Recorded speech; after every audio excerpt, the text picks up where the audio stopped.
Dear student, आज की class में हम फिर आप लोगों के सामने यूपीपी एसएससी जीडी की जो आगामी परीक्षा होने वाली है उससे संबंधित प्रैक्टिस सेट के रूप में पेपर लेकर के आए हुए हैं।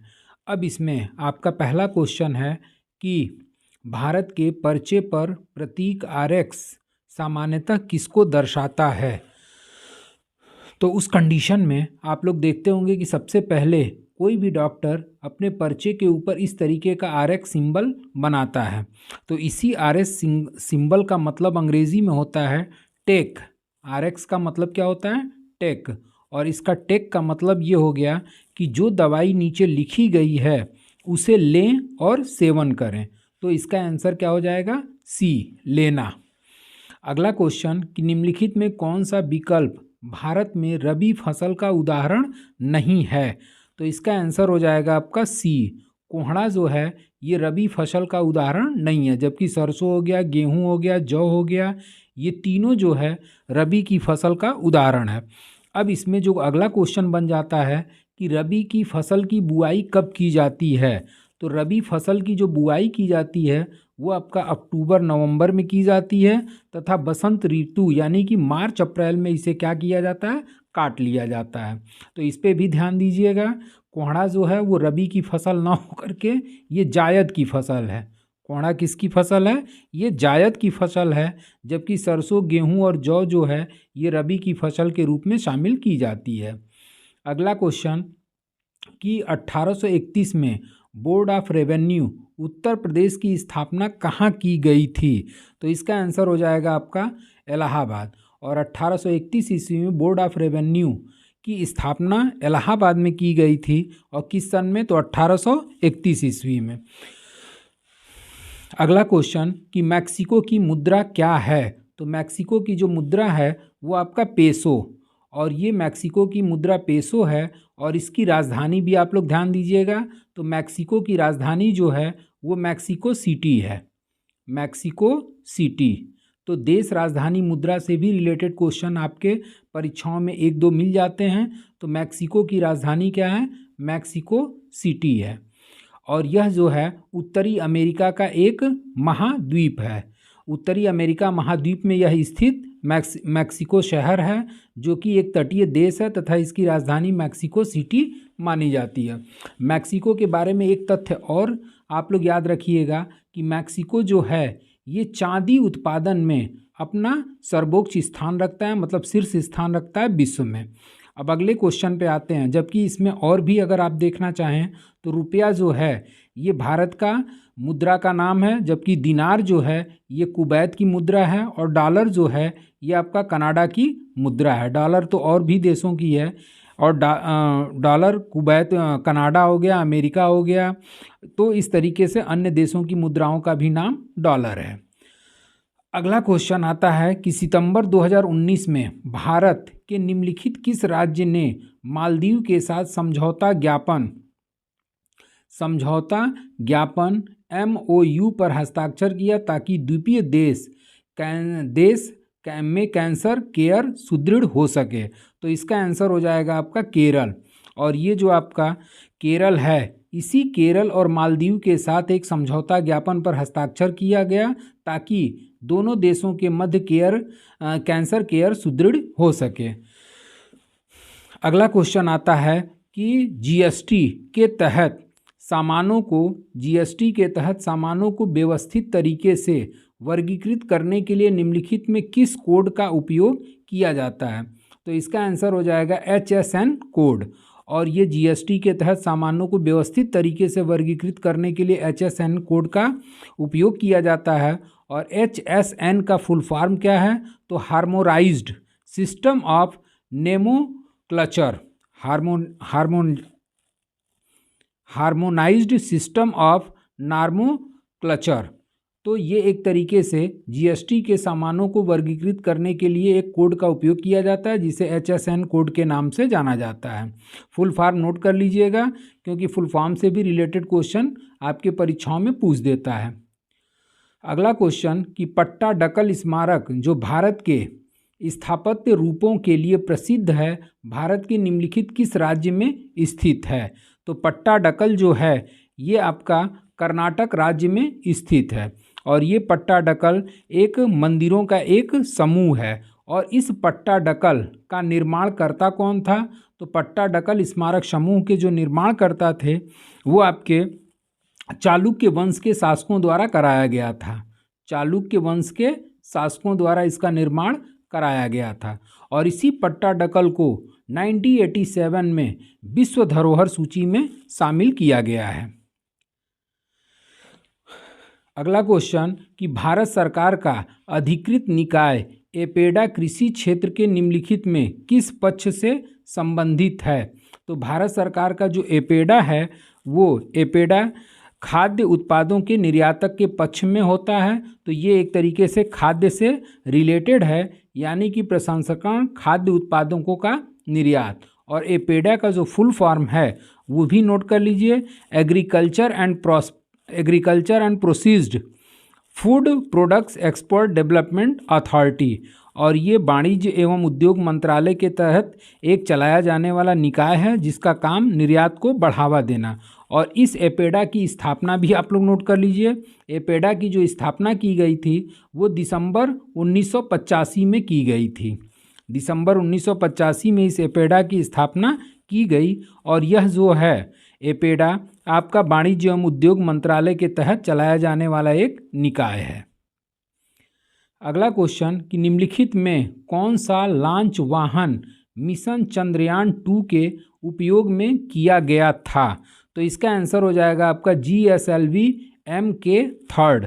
और चंद्रयान 2 को प्रक्षेपित करने के लिए लॉन्च वाहन आपका GSLV MK3 था और इसका उपयोग किया गया था। और इस मिशन के अंतर्गत एक आपका ऑर्बिट, इसको भी नोट कर लीजिएगा, एक ऑर्बिट और ऑर्बिट लैडर जिसका नाम क्या था? विक्रम। ऑर्बिट लैडर क्या था और इसका नाम क्या था? विक्रम। उसके साथ साथ रोबर, और ये रोबर का नाम क्या रखा गया था? तो रोबर आपका प्रज्ञान था। रोबर क्या था? प्रज्ञान। इन्हीं दोनों का इस्तेमाल किया गया था। अगला क्वेश्चन कि इंडोनेशिया की राजधानी कहाँ है? तो इंडोनेशिया की राजधानी आपका जकार्ता में स्थित है।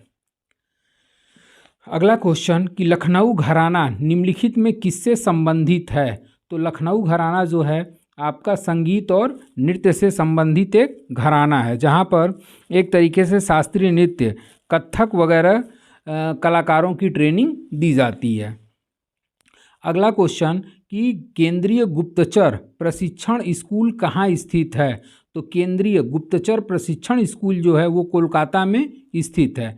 इस कोलकाता के अलावा केंद्रीय गुप्तचर प्रशिक्षण केंद्र जो है वो आपका हैदराबाद तथा चंडीगढ़ में भी स्थापित किया गया है। इसको भी आप लोग नोट कर लीजिएगा कि केंद्रीय गुप्तचर प्रशिक्षण स्कूल कोलकाता, हैदराबाद और चंडीगढ़ में स्थापित है। अगला क्वेश्चन कि निम्नलिखित में कौन सा साइबर अपराध नहीं है? तो साइबर अपराध इसमें नहीं है। पोर्नोग्राफी या अश्लील मेल भेजना भी साइबर क्राइम है। सोशल नेटवर्क को विकृत करना भी साइबर क्राइम है। हैकिंग भी आपका साइबर क्राइम है। जबकि बिना अनुमति के कॉपीराइट सामग्री कॉपी करना ये आपका साइबर क्राइम के अंतर्गत नहीं आता, बल्कि ये कॉपीराइट एक्ट के अंतर्गत शामिल किया जाता है। अगला क्वेश्चन कि भारत का वह कौन सा जिला था जहां व्यावसायिक बनकी के विरुद्ध चिपको आंदोलन शुरू हुआ था? तो इसका आंसर हो जाएगा आपका चमोली। और इसी उत्तराखंड राज्य के चमोली जिले में किस सन में? तो 1970 में 1970 के दशक में चिपको आंदोलन शुरू हुआ था और यह आंदोलन जो है पर्यावरण रक्षा के लिए किया गया था। इस आंदोलन की सबसे बड़ी खास विशेषता ये थी कि इसमें स्त्रियों ने बढ़ चढ़ कर के हिस्सा लिया और इस चिपको आंदोलन के जो नेतृत्वकर्ता थे वो पर्यावरणविद जो थे सुंदरलाल बहुगुणा इसके प्रवर्तक थे। इसके अलावा चंडी प्रसाद भट्ट, श्रीमती गौरा देवी, इन लोगों का भी इस आंदोलन में काफ़ी ज़्यादा योगदान रहा है। अगला क्वेश्चन कि आरपीएफ का सबसे उपयुक्त पूर्ण रूप निम्नलिखित में कौन सा है? तो इसका आंसर हो जाएगा आपका आरपीएफ का सबसे उपयुक्त जो फुल फॉर्म है वो है आपका रेलवे प्रोटेक्शन फोर्स। और इसी रेलवे प्रोटेक्शन फोर्स का आदर्श वाक्य क्या है? आदर्श वाक्य से भी रिलेटेड आपके परीक्षा में क्वेश्चन पूछता है। सेवा और निष्ठा, जैसा कि यूपीपी का जो हम प्रीवियस ईयर पेपर सॉल्व कराए हैं उसमें एलआईसी का आदर्श वाक्य पूछा है, तो उसी तरीके से आरपीएफ का full form railway protection force होता है और इसका आदर्श वाक्य सेवा और निष्ठा होता है। अगला क्वेश्चन कि ओडिशा में प्रसिद्ध सूर्य मंदिर का निर्माण कराने वाले शासक निम्नलिखित में किस राजवंश से रिलेटेड थे? तो इसका आंसर हो जाएगा आपका गंग वंश। और ये ओडिशा में प्रसिद्ध जो सूर्य मंदिर है उसका निर्माणकर्ता गंग वंश के शासकों द्वारा कराया गया था। और इसी गंग वंश का जो प्रसिद्ध शासक थे वो थे नरसिंह देव। और इसी नरसिंह देव के द्वारा 1236 से लेकर के 64 के मध्य 1236 से 64 ईस्वी के मध्य इस मंदिर का निर्माण कराया गया था। अगला क्वेश्चन, निम्नलिखित में कौन सी रोग बैक्टीरिया के कारण होता है? तो इसका आंसर हो जाएगा आपका निमोनिया। और ये जो निमोनिया है ये बैक्टीरिया के कारण होता है, जबकि चेचक जो है ये आपका विषाणु जनित रोग है। उसके बाद से इन्फ्लुएंजा भी विषाणु जनित रोग है, जुखाम भी आपका विषाणु जनित रोग के रूप में जाना जाता है। तो ये तीनों विषाणु जनित हैं, जबकि बैक्टीरिया से होने वाले रोग कौन सा है? तो वो आपका निमोनिया।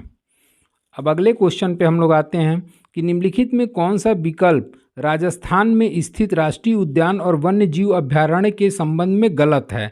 तो केवला देवी राष्ट्रीय उद्यान ये भी आपका राजस्थान में स्थित है। रणथंभौर राष्ट्रीय उद्यान राजस्थान में स्थित है। सरिस्का टाइगर रिजर्व भी आपका राजस्थान में, जबकि सह्याद्री टाइगर रिजर्व जो है ये राजस्थान में स्थित न होकर के ये कहाँ पर स्थित है? तो ये महाराष्ट्र में स्थित है। और 2012 में महाराष्ट्र सरकार के द्वारा इसको अधिकृत या अधिसूचित किया गया था। अगला क्वेश्चन कि डोलू कुनीथा भारत के किस राज्य का लोक नृत्य है? तो डोलू कुनीथा जो है आपका कर्नाटक राज्य का लोक नृत्य है और इसकी उत्पत्ति कर्नाटक के कुरुबा गौड़ा, ये भी नोट कर लीजिएगा, ये भी स्टैटिक जीके में आता है। ये जो डोलू कुनीथा है ये किस समुदाय के द्वारा किया जाता है? तो कर्नाटक में ही आपका एक समुदाय स्थित है जिसे कुरुबा गौड़ा के नाम से जाना जाता है। और इसी कुरुबा गौड़ा द्वारा इस लोक नृत्य को वीर सिंहेश्वर, जो कि शिव के रूप माने जाते हैं, इसी वीर सिंहेश्वर की पूजा से जुड़ा माना जाता है। अगला क्वेश्चन कि पाकिस्तान के लरकाना ज़िले में सिंधु नदी के तट पर स्थित सिंधु नदी घाटी का एक प्रमुख शहर कौन सा है? तो इसका आंसर हो जाएगा आपका मोहनजोदड़ो। और ये पाकिस्तान के सिंध प्रांत के लरकाना ज़िले में मोहनजोदड़ो सिंधु नदी के तट पर स्थित है। और इसका खोज जो है या उत्खनन कार्य जो है वो रखालदास बनर्जी के द्वारा 1921 में किया गया। रखालदास बनर्जी, इसको आप लोग अपने हिसाब से पेन कॉपी से नोट कर लिया करिए। और यही रखालदास बनर्जी ने 1921 में इस मोहनजोदड़ो का उत्खनन कार्य कराया था। और ये उत्खनन कार्य किसके नेतृत्व में कराया था? तो ये सर जॉन मार्शल के नेतृत्व में कराया था। और इस मोहनजोदड़ो की जो उत्कृष्ट खुदाई में प्राप्त चीज़ है वो है आपका विशाल स्नानागार। अगला क्वेश्चन कि निम्नलिखित में कौन सी पुस्तक कल्पना चावला की जीवनी और जॉन पियर हैरिसन द्वारा लिखी गई है? तो इसका आंसर हो जाएगा एज ऑफ टाइम। और ये जो कल्पना चावला हैं इसी कल्पना चावला के पति हुआ करते हैं जीन पियर हैरिसन। और इसी जीन पियर हैरिसन के द्वारा कल्पना चावला की जीवनी लिखी गई थी जिसका नाम था एज ऑफ टाइम। और ये जो कल्पना चावला हैं ये अंतरिक्ष में जाने वाली प्रथम भारतीय महिला के रूप में जानी जाती हैं। अगला क्वेश्चन कि संत कबीर नगर जिले का पुलिस प्रशासन किस पुलिस क्षेत्र के अंतर्गत आता है? तो इसका आंसर हो जाएगा आपका गोरखपुर। और इस संत कबीर नगर का मुख्यालय कहाँ स्थित है? तो इसका मुख्यालय जो स्थित है वो आपका खलीलाबाद में स्थित है। इसको भी नोट कर लीजिएगा क्योंकि यूपी स्पेशल में आपका ये मुख्यालय से रिलेटेड क्वेश्चन आता है। जैसे कि संत कबीर नगर का मुख्यालय खलीलाबाद, संत रविदास नगर का मुख्यालय आपका ज्ञानपुर, अकबरपुर देहात का मुख्यालय अकबरपुर माती। इसी तरीके से और भी मुख्यालय आपके परीक्षाओं में यूपी स्पेशल से रिलेटेड आते रहते हैं। अगला क्वेश्चन कि भारतीय संविधान के निम्नलिखित मौलिक अधिकारों में कौन सा 14 वर्ष से कम आयु के बच्चों को रोजगार पर प्रतिबंधित करता है। तो आंसर हो जाएगा आपका शोषण के विरुद्ध। और ये आर्टिकल जो है वो आर्टिकल 24 के अंतर्गत इस तरीके का प्रावधान है कि 14 वर्ष से कम आयु के बच्चों को संकटपूर्ण कार्यों में नहीं लगाया जाएगा। और ये जो शोषण का विरुद्ध अधिकार है इसका वर्णन अनुच्छेद 23 और 24 में दिया गया है, जबकि 23 में मानव के दुर्व्यापार, बेगार और बलात्श्रम पर प्रतिबंध लगाया गया है। अगला क्वेश्चन कि भारतीय कृषि अनुसंधान संस्थान पूसा का मुख्यालय कहाँ स्थित है? तो भारतीय कृषि अनुसंधान परिषद पूसा का जो मुख्यालय स्थित है वो आपका नई दिल्ली में स्थित है। वो कहाँ स्थित है? नई दिल्ली। और इसी भारतीय कृषि अनुसंधान संस्थान पूसा का मुख्यालय नई दिल्ली में स्थित है, जिसकी स्थापना कब की गई थी? तो इसकी स्थापना की गई थी आपका 1929 ईस्वी में की गई थी। अगला क्वेश्चन कि कौन सी पुस्तक रोहिंग्टन मिस्त्री द्वारा लिखी गई है? तो रोहिंग्टन मिस्त्री द्वारा जो लिखी गई पुस्तक है ए फाइल वैलेंस है। इसके अलावा इनकी और भी जो उपन्यास या पुस्तक हैं उसको भी आप लोग नोट कर लीजिए, मैं बता दे रहा हूँ। सच ए लॉन्ग जर्नी रोहिंग्टन मिस्त्री की दूसरी उपन्यास है, सच ए लॉन्ग जर्नी। उसके बाद से tales from Firoz Shah Bagh, family matters एवं द स्क्रीम। तो ये 3 पुस्तकें रोहिंग्टन मिस्त्री की और भी शामिल कर लीजिएगा। अगला क्वेश्चन कि कौन सा केंद्रीय पुलिस बल जिसे कछार लेवी कहा जाता था जो उत्तर पूर्व भारत के सबसे दूरस्थ और अल्पविकसित क्षेत्रों में तैनात है? तो इसका आंसर हो जाएगा असम राइफल्स। और इसी असम राइफल्स को पहले कछार लेवी के नाम से जाना जाता था, जिसकी स्थापना किस वर्ष की गई थी?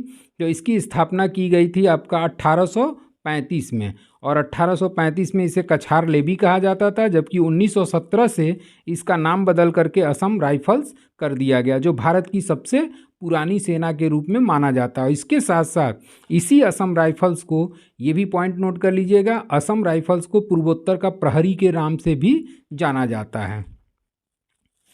अब अगला क्वेश्चन कि भारत में मानवाधिकार संरक्षण अधिनियम कब लागू हुआ था?